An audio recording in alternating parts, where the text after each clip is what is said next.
guys, Tom here from the Mini War Room. Today we're going to do a video on getting all your hobby supplies together for doing wargaming or modelling. Just someone sent me a post the other day just asking me, I'm new to the hobby and I want to know how to start, what's the best stuff to buy, what brand should I go with, do they any kind of starter packs, if you get any advice on paints, things like that. So I just thought I'd fling this video together and let you have a wee quick nosy. So I'm just going to run through basically everything that you would need to start wargaming, well, modelling, on a kind of tabletop standard, or you can go a bit better with this stuff. Just your skill will come to you, I suppose, just through time. So I'm just going to run through everything with you that you'll need to actually take up the modelling side of the hobby. Although you will not need all of this to start with. It is all this stuff. I would be lost without it now if you were to take it off of me. Alright, so I'm just going to quickly run through this. Some different brands here, guys, so you don't need to go with the brands. You eventually just end up branching out and getting different stuff. Okay, so the first thing I'm going to talk about is paints. Now, a lot of people who start off in the most popular war games, so it's like your 40k and your fantasy is Warhammer, most people start out in the Citadel range, so you'll be looking at these kind of paints here. And the Citadel's got a couple of different ranges in the Citadel paints.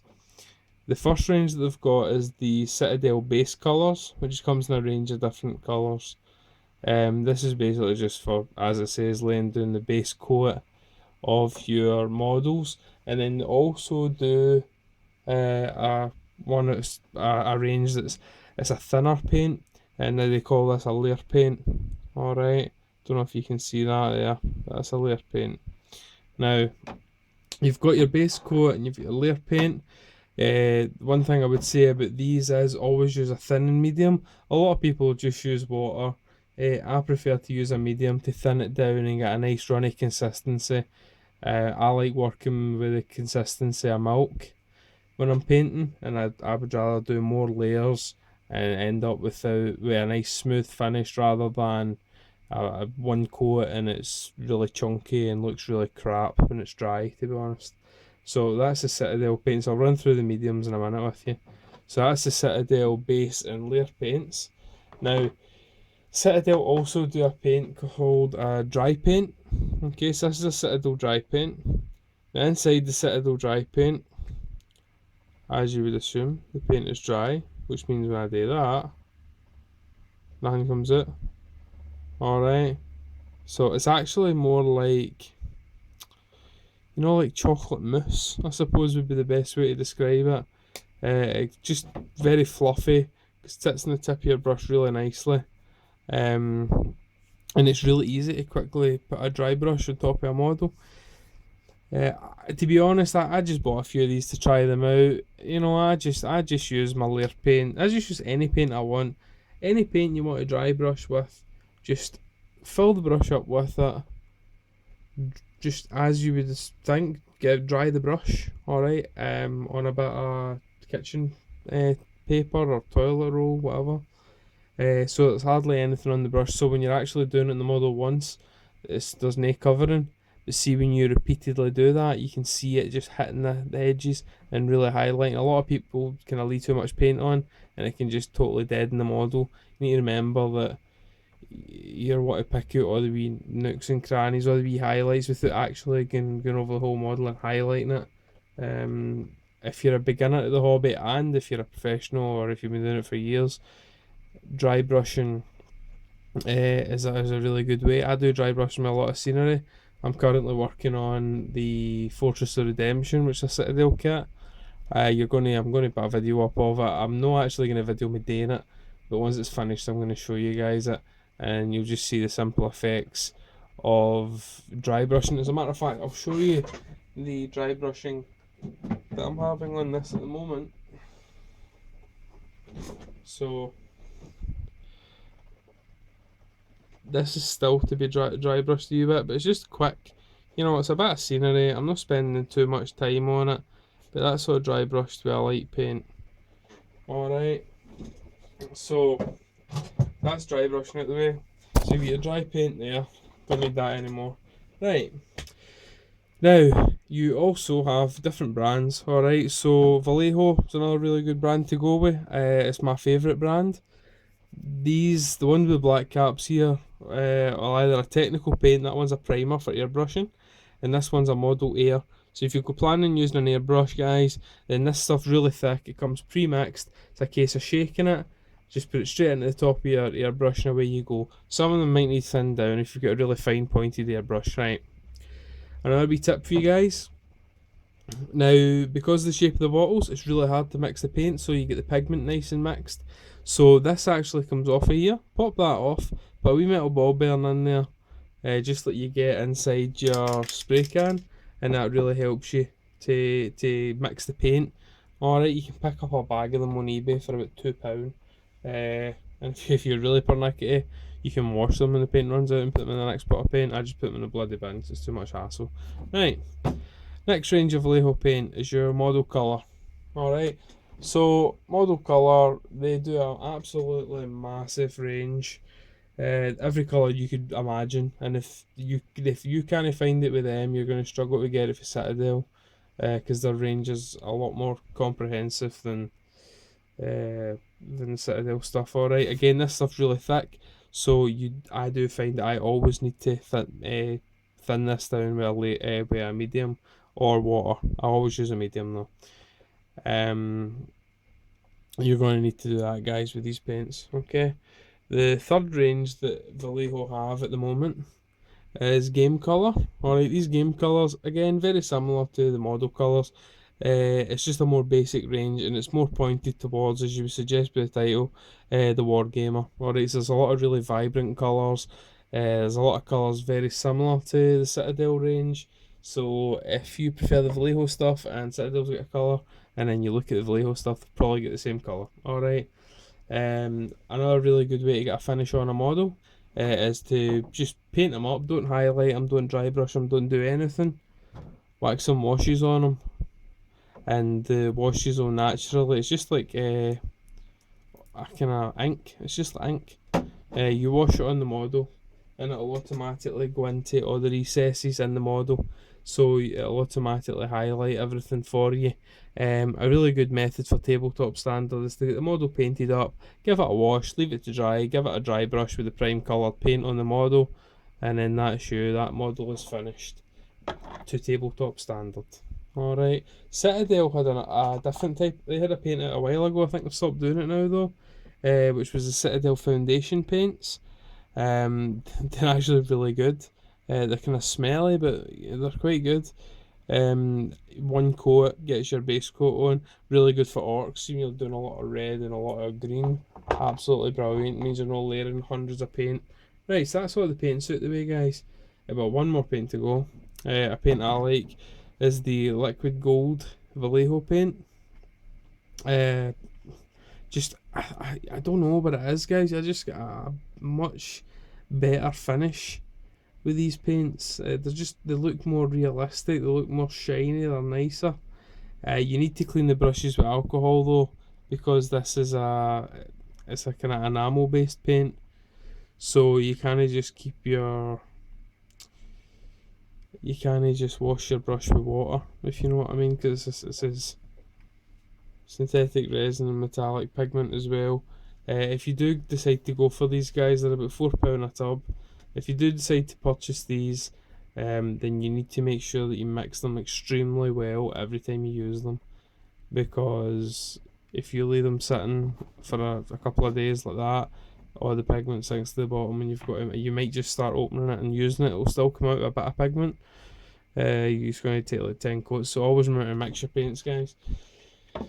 Right, next off would be I'll do my thinner mediums first. So thinner medium from Vallejo, really good quality, spreads really well, works with every range of the Vallejo. It'll work with any acrylic paint that I've showed you on the video. No bother, that's one you can get, or if you want to just go to GW and pick a wee bottle up, you can get their own technical medium as well, which I don't find to be as good. And it actually kind of breaks up in the bottle, if you can see that. See if you.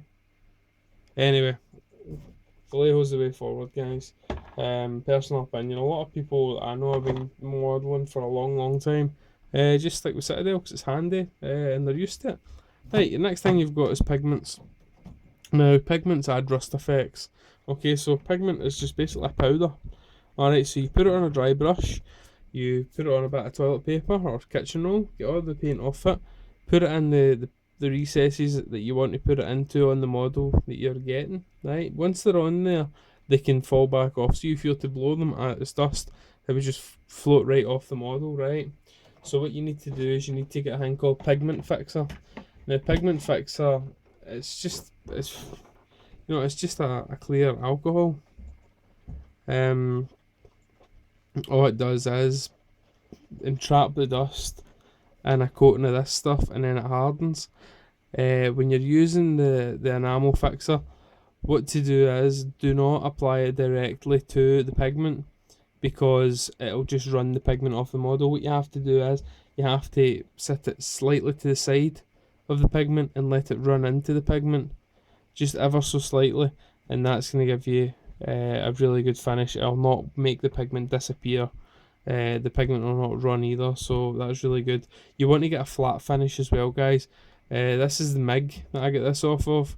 Now MIG I think this is the flat finished. So MIG do a flat finish, and they also do a gloss finish. You need to watch you don't pick up the gloss finish, because if you do, your rust effects aren't going to look very good at all. They're just going to look as if they're not meant to be there. Right, next up, primer. Citadel spray paint. A lot of places do this. You can go to the Army Paint, or you can go to Vallejo. You can get an airbrush and do it with the Vallejo paint. You can get Games Workshop Citadel range. If you're painting dark colours, spray it Chaos Black. If you're painting light colours, paint it Skull White. Alright, also, if you're doing colours like Dark Angels, if you have Dark Angels, you can get I think you can get Caliban Green in the Citadel spray range. You know, you used to be able to. Ultramarines blue you can definitely get. So if you're doing ultramarines, you can actually skip out a bit of painting and you can just directly spray them ultramarines blue. Alright, next thing you're going to need, guys, it needs a clean, but a mixing palette.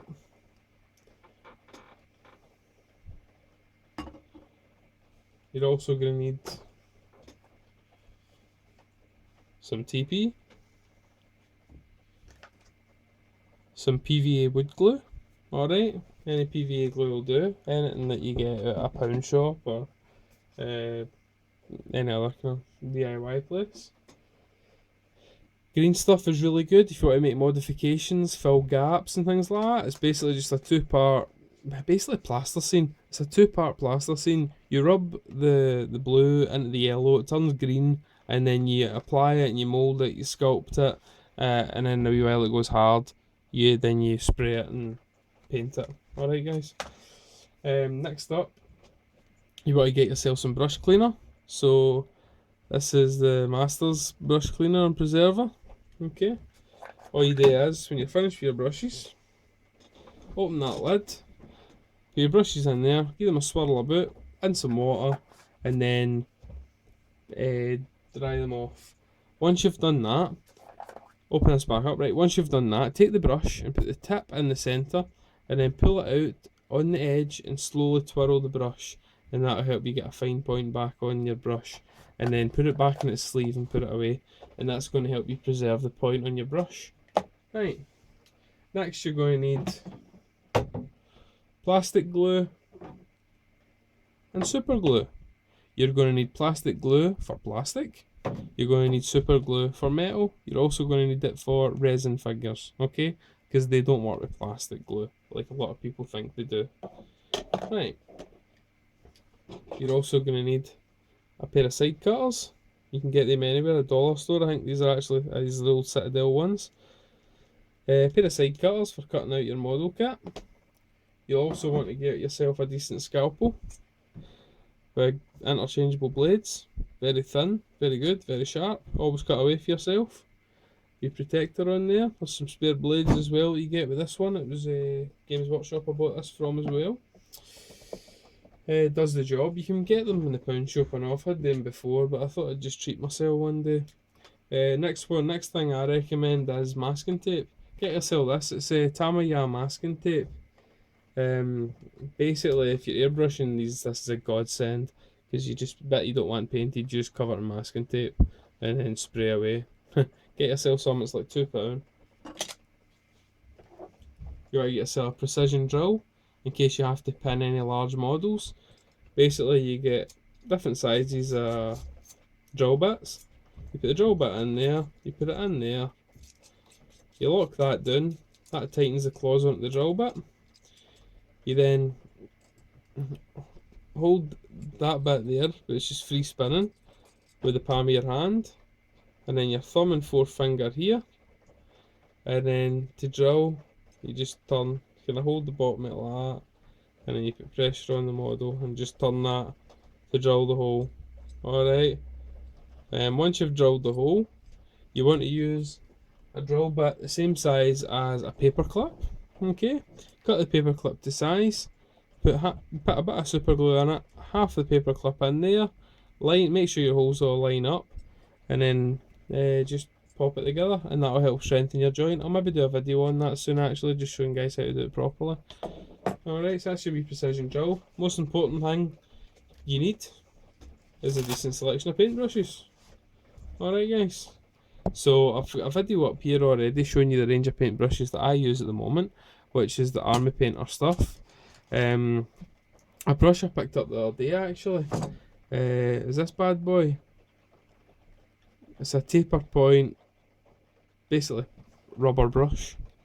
Alright, the good thing about a rubber brush, guys, see if you need to put PVA on the base of a model to get sand or grit or something on it. If you use your decent brushes, you'll knacker your brushes. So use one of these, it's never going to break. Your brushes, you don't need bristles to apply PVA glue, so why do it? Just buy one of these for £5. It's going to last you years, man. It's going to last you a really good while. Something as well you can use this for, which I was using it for the other day, was getting see with your masking tape. See if you're trying to mask off a really intricate area, say like inside a corner or something like that. Like say I was trying to put a bit of masking tape here, half on, half off, like just in there, nice and tight, so when I sprayed my airbrush I would only paint this. You put your masking tape on there, and then what you would do is you would put the masking tape on, and then you would use the tip of this just to push it into place so that you're getting a nice sharp finish. And because it's really stiff, you can do that and get away with it, which is quite cool. Get yourself a wee case as well, guys. I picked this up the other day for £1.50. No, the other day, it was a wee while back.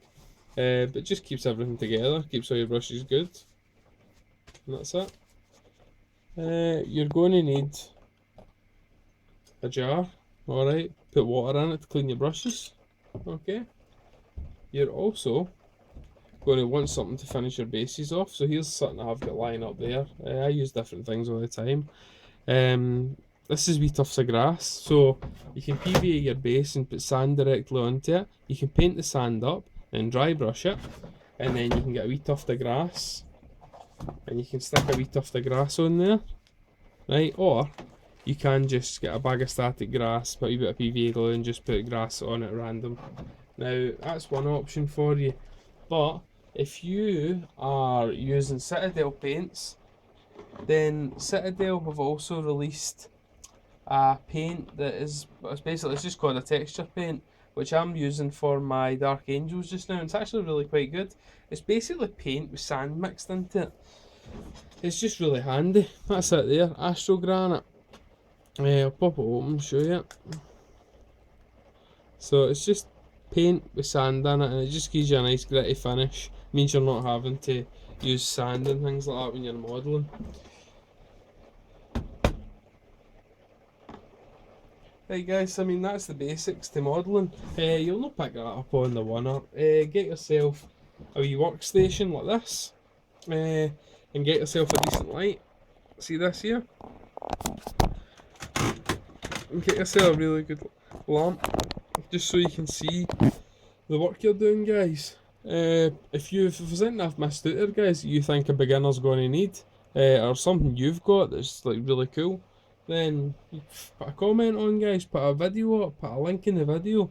Like, subscribe, comment. Catch you later, guys. Enjoy your hobby. See you later.